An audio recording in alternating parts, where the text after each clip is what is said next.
تو مسجد میں پہنچو اور تمہارے پیچھے میں آ رہا ہوں اور تمہارے اور فاطمہ کا نکاح کا اعلان کروں گا۔ حضرت علی اتنی خوشی سے باہر نکلے کہ وہ خوشی سے جھومتے ہوئے جا رہے تھے اور راستے میں حضرت عمر اور حضرت ابوبکر نظر آئے۔ ان کے ساتھ ٹکر ہوئی تو یہ پوچھنے لگے، اے علی، اتنے خوش ہو کر کہاں جا رہے ہیں؟ تو حضرت علی نے جواب دیا کہ رسول اللہ نے اپنی پیاری بیٹی کا نکاح مجھ سے کر دیا ہے اور اللہ تبارک تعالیٰ نے میرا اور فاطمہ کا نکاح آسمانوں پر ہی کر دیا تھا۔ ابھی میں مسجد میں جا رہا ہوں اور میرے پیچھے پیارے نبی صلی اللہ تعالیٰ علیہ وآلہ وسلم بھی تشریف لائیں گے۔ وہ دونوں یہ سن کر بہت خوش ہو گئے اور حضرت علی کو گلے لگ کر مبارکباد دی۔ وہ تینوں صحابی مسجد نبی میں تشریف لائے اور ان کے پیچھے ہمارے رسول پاک بھی تشریف لے آئے۔ پیارے نبی تمام لوگوں سے کہنے لگے کہ میری بیٹی فاطمہ اور علی کا نکاح اللہ نے آسمانوں پر ہی کر دیا ہے اور مجھے بھی حکم دیا ہے کہ میں بھی نیچے نکاح پڑھوا دوں۔ میں یہ اعلان کرتا ہوں کہ میں اپنی بیٹی کو علی کے نکاح میں دیا ہے۔ اس طرح رسول اللہ نے حضرت علی اور بی بی فاطمہ کا نکاح پڑھوا دیا۔ اس کے بعد پیارے نبی نے فرمایا، اے علی، تو کھڑے ہو کر خطبہ نکاح پڑھ۔ حضرت علی نے کھڑے ہو کر یہ خطبہ پڑھا کہ سب تعریف اللہ کے لیے ہے، ان کی نعمت کا شکر ادا کرتے ہیں۔ میں گواہی دیتا ہوں کہ اللہ کے سوا کوئی عبادت کے لائق نہیں ہے۔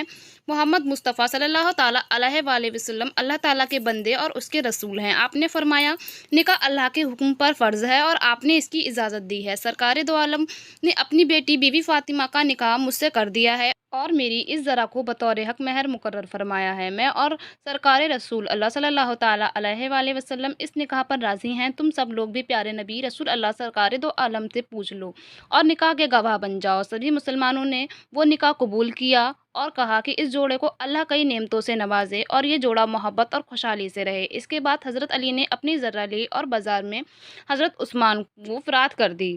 اسی طرح یہ خوبصورت نکاح ہو گیا۔ ان دونوں نے بہت ہی صبر کے ساتھ اپنے دن بشر کیے تھے۔ ان کے اوپر بہت ہی غربت کے امتحان آئے تھے، لیکن یہ ہر امتحان میں پاس ہوتے رہے اور اللہ تبارک تعالیٰ کی راہ میں عبادت کرتے رہے۔ اللہ تبارک تعالیٰ نے اس جوڑے میں بہت ہی محبت قائم کی۔ حضرت علی سے فرمایا کہ اے علی، فاطمہ کی رخصتی کا انتظام کرو۔ حضرت علی رضی اللہ تعالیٰ عنہ فرمانے لگے، یا رسول اللہ، میرے پاس صرف دو ہی چیزیں ہیں، ایک میری تلوار اور دوسری میری زرہ۔ صلی اللہ علیہ وآلہ وسلم نے فرمایا، اے علی، تلوار سے تم جہاد کرو گے۔ صلی اللہ علیہ وآلہ وسلم نے حضرت علی سے فرمایا کہ ابھی اٹھو اور اس ذرہ کو جو تم نے ابھی حضرت فاطمہ الزہرا کے لیے مہر قرار کی ہے، اسے بازار میں جا کر فروخت کر دو تاکہ میں اپنی پیاری بیٹی کے لیے جہیز اور گھر کے اسباب مہیا کر سکوں اور ان پیسوں سے فاطمہ کی رخصتی کا انتظام کر سکوں۔ تو حضرت علی بازار گئے اور ذرہ کو فروخت کر دیا۔ ذرہ کی قیمت الگ الگ بتائی جاتی ہے، 400 یا 480 یا 500 درہم تھی۔ واضح رہے کہ بعض روایت کے بنا پر جناب عثمان عنہ نے اس ذرہ کو خرید لیا اور بعد میں حضرت رضی اللہ تعالیٰ عنہ کو ہدیہ کر دی۔ حضرت علی رضی اللہ تعالیٰ عنہ ذرہ کی قیمت لے کر پیارے نبی سرکار دو عالم کی خدمت میں پیش کر دی۔ اس سے کچھ پیسے حضرت اسما کو دیے۔ آپ صلی اللہ علیہ وآلہ وسلم نے فرمایا کہ اس سے عطر اور خوشبو اور لباس خرید لاؤ اور فاطمہ کو دلہن بناؤ اور اسے دلہن بنا کر لے آؤ۔ پیارے نبی صلی اللہ تعالیٰ علیہ وآلہ وسلم نے جناب حضرت ابوبکر رضی اللہ، سلیمان فارسی رضی اللہ عنہ کے اور حضرت بلال رضی اللہ عنہ کو بلوایا اور کچھ پیسے انہیں دے کر فرمایا، اس مقدار سے میری بیٹی فاطمہ الزہرا کی ضروریاتی زندگی کا سامان خرید لاؤ، اور جو درہم باقی بچیں ان کو سلمہ کے پاس رکھ دیے گئے۔ حضرت ابوبکر رضی اللہ تعالیٰ عنہ نے کہا کہ جب میں نے درہم کو گنا تو وہ 63 درہم تھے۔ اس میں سے یہ اسباب لازمات خریدیں، ایک سفید قمیض، ایک بڑی چادر سر ڈھانکنے کے لیے یعنی برقع، ایک سیاہ خبیولہ، ایک چارپائی جو کھجور کے پتوں سے بنی ہوئی تھی، 2 عدد توشک، 4 عدد تکیے 2 گوشن کے چمڑے سے بنائے گئے تھے، 1 عدد چٹائی، 1 آٹا پیسنے کی چکی، 1 تانبے کا پیالہ، 1 پانی بھرنے کے لیے چمڑے کی مسک، کپڑے دھونے کے لیے 1 عدد تھار، دودھ کے لیے 1 عدد پیالہ، پانی پینے کے لیے 1 عدد برتن، 1 عدد لوٹا، 1 پردہ، 1 عدد مٹی کا برتن،